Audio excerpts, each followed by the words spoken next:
I mean, if you were going to change Finch, you had to do it before the World Cup started, not in the middle of things. How come Australia went the other way? They went full frontal attack, didn't they? Yeah, well, and I think they've got that wrong. I still rate the one at the MCG where he hit Harris Ralph. Yes. 4-6, back over his head, off the back foot, with a straight bat. Hello, welcome to Outside the Rope, looking at the T20 World Cup. Great to be here alongside Mark Taylor and Ian Chappell. Great to see you, gents. Matt. Thanks, Matt. We're a bit close together in the slips here. Heaven forbid I wear the Would wicket you get in keeping. the slips with this? Oh, group? I'll be the keeper. Oh, you better keep it. You want to have good gloves. Yeah, Heaven you would. forbid. Yeah. Just jump in front of me. A lot to talk about on this show. Of course, it's been an up and down campaign for the Australians as we head towards the knockout stages. Who have been the best teams? Who have been the standout players? We'll mull over all of those questions. What have you made of Australia's form so far, gentlemen? Bearing in mind they lost big time to New Zealand first up, beat Sri Lanka, the washout against England, and then a victory over Ireland, which was largely convincing. Well, it was that loss to New Zealand. Firstly, it was a surprise. I didn't expect New Zealand to beat Australia, and then I certainly didn't expect them to win by as much as they did, and that's what's put Australia in a big hole, the bad net run rate. Yeah, I think to answer your question, I think Australia have been good, improving, but not great.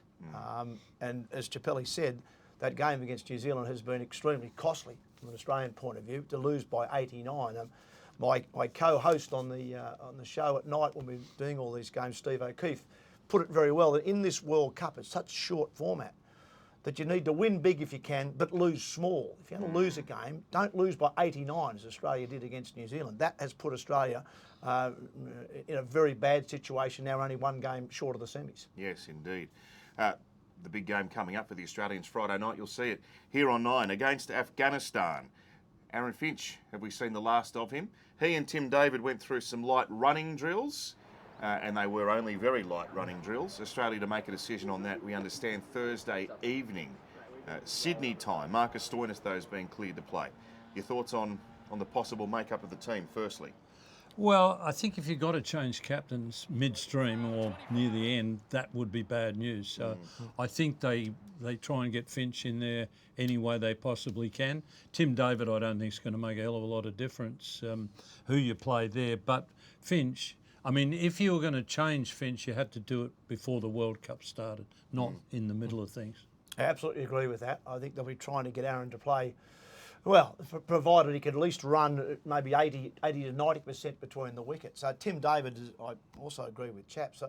Obviously a very good hitter, very good finisher, but Australia, if Smith were to come in for Tim David, I don't think they lose anything. I think if anything, it might add to the side because bear in mind Afghanistan are going to have 3 very good slow bowlers. They're going to have Mujeeb, Nabi and Rashid Khan. So 3 pretty useful slow bowlers at Adelaide. So you might want someone who plays the slow bowlers pretty well, and I think Steve Smith fits that mould. And bear in mind also Australia are going to need a big total if they're going to bat first or to chase runs quickly against 3 good spinners. So I think Steve Smith would do a good job there. And Steve Smith would improve your fielding. He's a very good fielder, excellent fielder. Yeah. I suppose while we're on that point, the big talking point right throughout this campaign, and probably even before it, was Aaron Finch's place in the team. It's easy in hindsight, Ian, but did the selectors do the right thing in sticking with him, given he brought poor form into the tournament? It's a problem, and it's a problem you don't want as a selector. You know, you can move another player out and bring someone in. The easy thing in selection is to drop someone. That's easy. The hard part is finding someone who's going to play better. So, but the captain is a little bit different. You don't want to be, getting rid of your captain at the start of a series. That's bad news. Now, Finch, I think he's gone against he's got a problem against the really quick stuff. And the problem you've got is if you get to the semi-finals, guess what you're going to cop? You're going to cop some quick stuff. And if it's South Africa, you're going to cop a lot of quick stuff. So that was a judgment the selectors had to make. We're going to talk about Warner, so I'll get on to him now anyhow. But, I mean, the big question I've got is how come Warner and Smith got different punishments, leadership punishments? Because in my opinion, Smith's crime was greater than Warner's. If you're the captain and you say, I don't want to know, that is rubbish. captain's got to know, and if there's a problem, he's got to fix it up. So it should have either been Warner and Smith get 12 months ban as captains, or they both get life bans. Whatever they got, they should have both got the same. Okay. I didn't think we'd be going down that tangent, but I suppose you're talking in terms of a possible replacement for Finch as captain. And there's been talk about David Warner maybe taking over this role. I'll put it to you, Mark. He's 36 years old. Is Australia taking a step back going to a 36-year-old captain? Well, I think what's going to happen now is that post this World Cup, depending on what Aaron Finch does, he's already retired from one-day cricket. Whether he will try from T20 cricket, we don't know. But Australia's next major assignment in T20 cricket is the World Cup in 2 years' time in America. So bear in mind then that David Warner will be almost 38.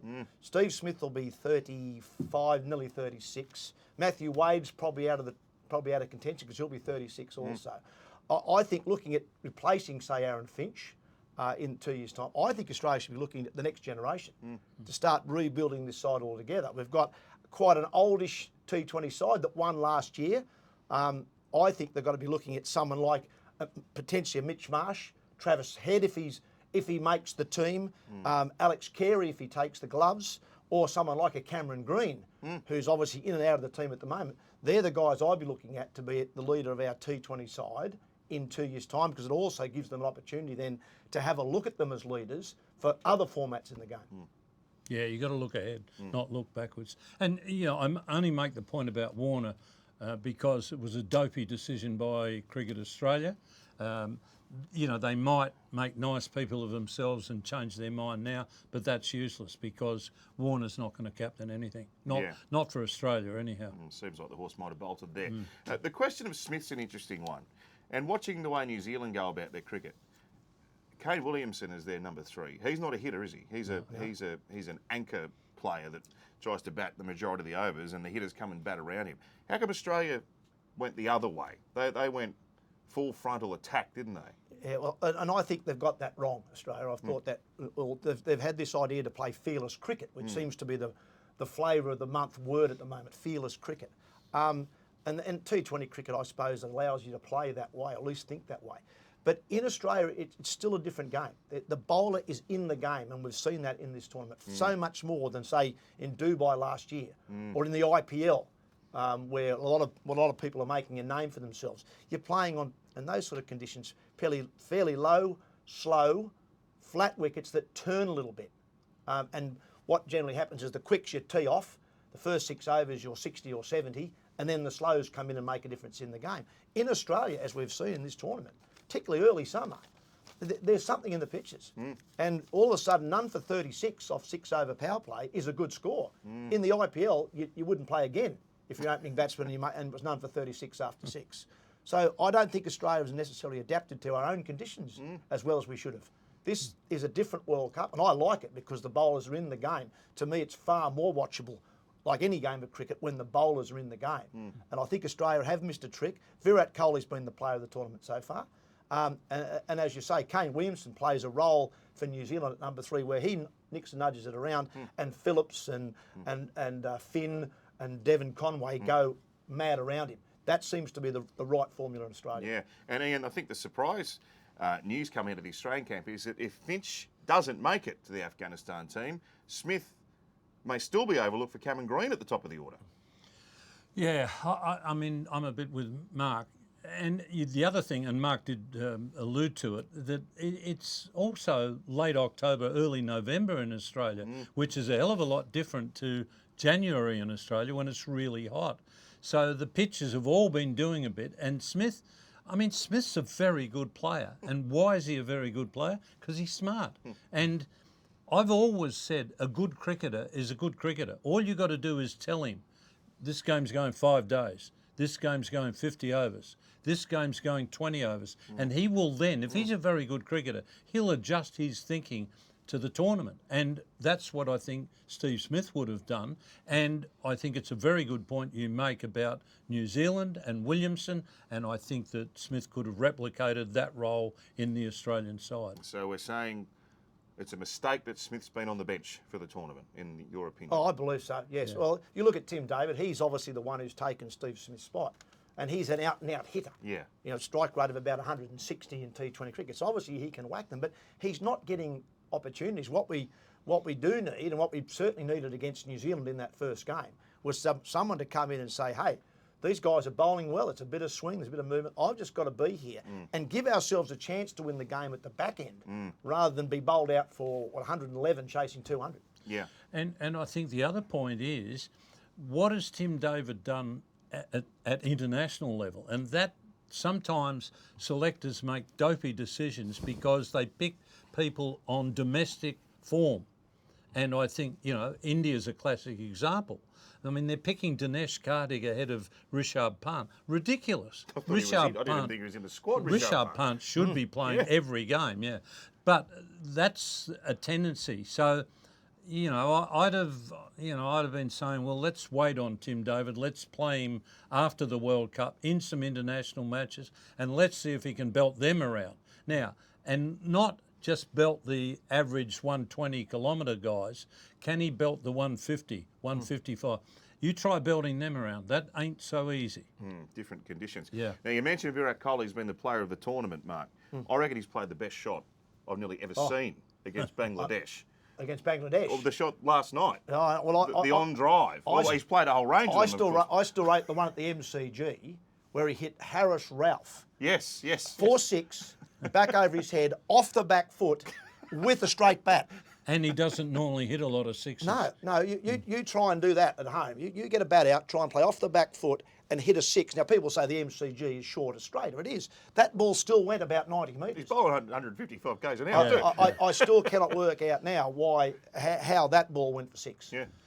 We did an interview with Virat Kohli. This is back in the radio days, a couple of years ago. And it was a magnificent example of talking about the game. And when we asked Virat about why don't you use some of the fancy Dan shots, he said, I don't want them to creep into my test game. And that's one of the amazing things about Virat Kohli. He makes all these runs at a very good rate, and he does it with normal cricket shots. Yeah. Okay, if you elevate one and hit it into the stand, that doesn't mean it's a slog. That, as Mark described, off the back foot, hitting straight, that's a cricket shot, except you don't hit it in the air. But he did, and he hit it 90 metres. I reckon if I tried that shot, It would have gone 10. Mid-on would be running in diving, trying to catch me on the pitch. That's where that would have gone. Yeah, but with the new bats, The bats, he might have had to go back a pace or two. Not much. I actually saw online that someone's selling one of your old SSs online. Is that right? Yeah, and it's not real thick. It's They were thicker than when I started, I can tell you. I tell you what, someone should have to pay him to take it. And there's a famous photo too. We might even put it up here. I saw Barry Richards with his old a shot with his old grey Nick compared to the new grey Nick, and it is actually it's a fence paling, the old one. And he's still got 300 in a day with it. Yeah. Well, I don't agree with complaining about what we're using now, but I'd like to know who the genius is who came up with a combination of improved bats and shorter boundaries. Only a genius could think of that. But a batsman. I'm not necessarily thinking of a genius intelligent. Who else has impressed you individually in the tournament so far? Oh, look, I tell you, as a side, I think South Africa impressed me. I must admit, I didn't have them down in my last four, but barring some unusual results in the next few days, South Africa are going to make the last four from Group 2. Obviously, Riley Rousseau making that 100 early on, Quentin de Kock at the top of the order, and Miller in the middle order. They've got players who can make the runs they need to make, and as Chappelli said, they've got probably the best bowling attack at the moment, well, certainly the in-form bowling attack, and they are attacking with the ball. And that's been the big difference so far. They are playing aggressive cricket with the ball. Generally, people think T20 cricket, when you've got the ball in hand, it's a defensive game. Not in Australia, it's not. In Australia, particularly as we've talked about, when the pitches are doing a bit, you've got to be thinking wickets. You've got to be thinking about knocking sides over. And that's how South Africa are thinking, and they're going to be very dangerous. And looking to the Test summer too, Ian, South Africa are out here against Australia. they're a ferocious attack, aren't they? And they are all 150 plus quicks, and that's the three in the T20 team. They've still got, I think they've got Pretorius on the sideline, and he's equally as fast. Doesn't help you in Test cricket though if you can't make runs, and I don't think they'll make a lot of runs. Mark makes a very good point about their batting in T20. It could be good. We'll see in the semi-finals. On an individual basis, obviously Kohli's impressed me. Nortje, with his pace, and he's a little quicker than the rest of the South Africans, and they're all pretty quick. But Nortje has really impressed me. But it also shows you that if you get it slightly wrong as a quickie, it can disappear. But also Arshdeep, the Indian left armour, he's impressed me as well. But Mark makes a good point. I said to many, many people, they say, oh, it's a game of containment. And I say to them, mate, have you ever seen a bloke who makes runs when he's out and he's sitting in the pavilion? You can't. The best way to contain anybody, and I'm talking now the best of players, the best way to contain them is to send them back. You've got to get wickets. And that, going back to Mark's time, Peter Taylor, that was where I thought he was very effective because he got wickets for you in the middle overs, and that's what you want. You've got to keep trying to get wickets. You don't always get them, but you've got to keep trying.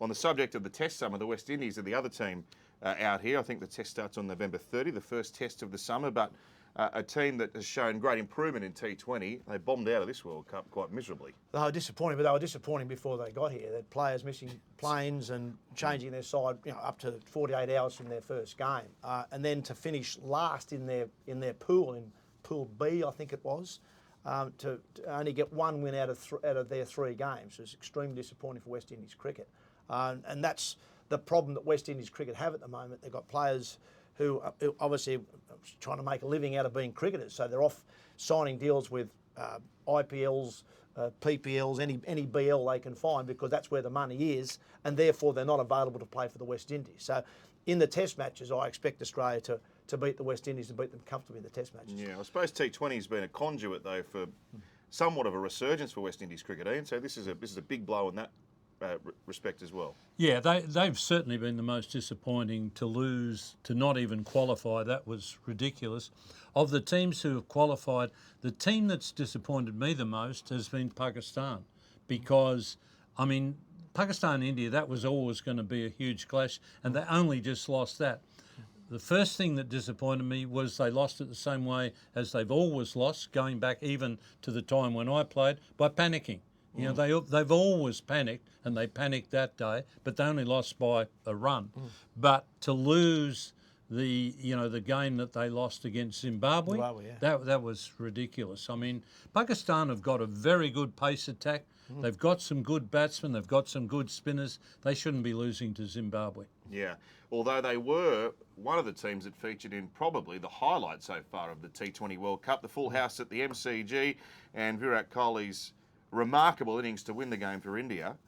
It might have been the worst last over I've seen bowled in a T20 game, by the way, which probably helped him out a bit. It was an amazing last over. Nawaz, I think it was, who bowled that last over. He bowled three of the best balls he could have bowled in that over, and then probably 4 or 5 of the worst you've ever seen. Yeah. He had the ball that actually went for the 3 byes because it hit the stump and went down for 3 was a cracking delivery. Free hit to Virat Kohli, who's on about 70 at the time. He bowls him the perfect left arm sort of Yorker and bowls him, and it actually cost him 3 runs. So there was no justice there. He started the over with a wicket, and I think it was a 1 and a 2. I think the over started, and had Pakistan in front in the game, and that's where Ian's point is right on the mark. Is that he then panicked. He then bowls the chest high fully that goes for 6, and then things went downhill from there. So yeah, that bit of panic. If he just bowled the entire over as he bowled the first 3 balls, Pakistan win that game. What it's done though, Ian, has prompted some discussion, and I guess it's just sort of spitballing here, that it would be wonderful to see India and Pakistan play tests at the MCG, given that India is refusing to go to Pakistan, and so that series is scheduled to be played in the UAE. Bring it to the MCG and get 90,000. What would be more wonderful would be to see India go to Pakistan and play Test cricket in that country. And I think it's a disgrace the way that Pakistan has been out of international cricket for a long time. But if you are down to the choice of, well, we're not going to Pakistan, we're going to go to UAE, well, then you're better off going to the MCG, definitely. UAE is not a cricket town. I mean, for any Indian game, you'll get a reasonable crowd, but at the MCG, you'll get a lunatic crowd, and there'll be a lot of them. Absolutely, yeah. Cricket fans would love to watch that rivalry here in Australia. I've got a question without notice for you both.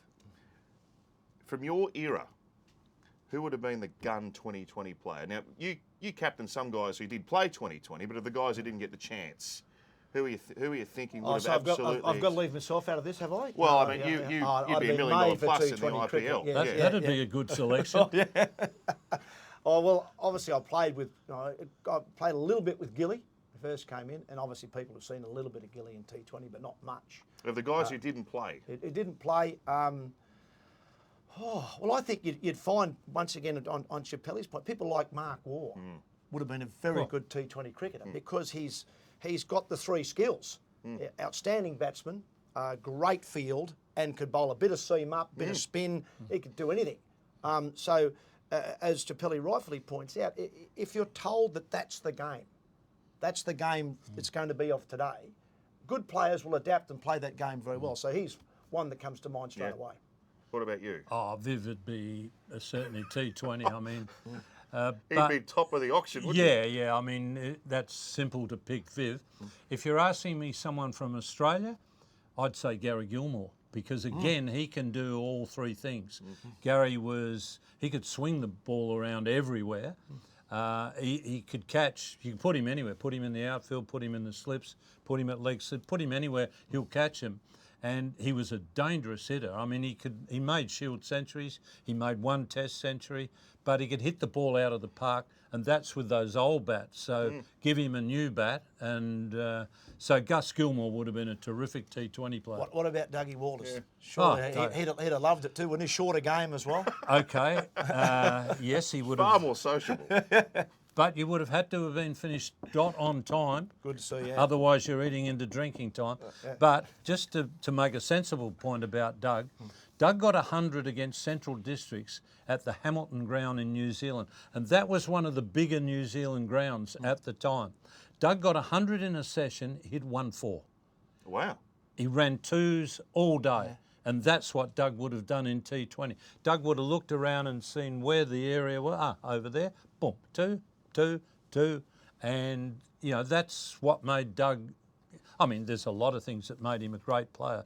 But Doug was a match winner, and if you got a match winner, you're playing him in T20. Yeah, might have nipped a few out with his cheeky seam. Oh, yeah, and people forget how good a fielder he was. He was, in his young days, he was our best cover fieldsman because every time Doug threw at the stumps, he's like Alan Border, Ricky Ponting. If he missed the stumps, he missed by that much. He could hit the stumps regularly. What happens from here, gents? Who goes on to win it? Oh, we'd love to say Australia, but it's going to be very tough for Australia. They've got to win big in their final match against Afghanistan and hope things go their way, that either England or New Zealand lose one of their final matches, Ireland and Sri Lanka they're playing. I don't see that happening. Australia's best chance is obviously if they can win big, and Sri Lanka upset England, I think, is the only real chance, or they only just beat them and Australia somehow hammers Afghanistan and they get through on run rate. More than likely you'll see New Zealand and England go through from our pool, and I think India and South Africa will go through from the other pool, and after that it's a lottery. I really do. It's just going to be on the day. Yeah, I don't think Australia can make it. England have got the advantage of playing after Australia, so they know exactly what they've got to do. But England only have to do one thing. They've only got to win, because I think if Australia try and get their net run rate up to blazes, they're going to have to do a lot. They could make a huge mistake doing that. So I think the four teams that Mark mentioned are likely to get through. My fancy out of that, I think that South Africa, with their history, I think they'll make a mess of it somewhere. And I think it could easily be India, England in the final. Who wins out of those two? It'll go to a super over, and then we'll find out from there, hey? Toss a coin, and I'd probably favour England. I think India's attack is a little dicey, and they got to pick Rishabh Pant. Crikeys. Yeah. If you're an opposition captain and you don't Well, see him on the team sheet, you'd be over the moon. That's the simple thing. If you're a cricketer, you say, Matt, who would you rather face? Would you rather face Dinesh Karthik or would you rather face Rishabh Pant? And unless you're a liar, you're going to tell me Rishabh Pant. Oh, no, How well do you know, Matt? I'm as straight up and down as they get. All right, so you'll see the Australia-Afghanistan match with yourself and Steve O'Keefe and Roz On Friday night. Yep. And then the semi-finals and the final on 9 as well. Correct. And we've also got the game on Sunday night. I think it's India-Zimbabwe, I think it is, on Sunday night. Okay. And big game tonight too. It's Pakistan, South Africa? South Africa, Yeah, tonight, yeah. Well, Pakistan have to win that. Keep their chances alive. All right, well, some great cricket to come for the rest of the T20 World Cup. Ian Chappell, Mark Taylor, always great to catch up. Thanks, Thank you.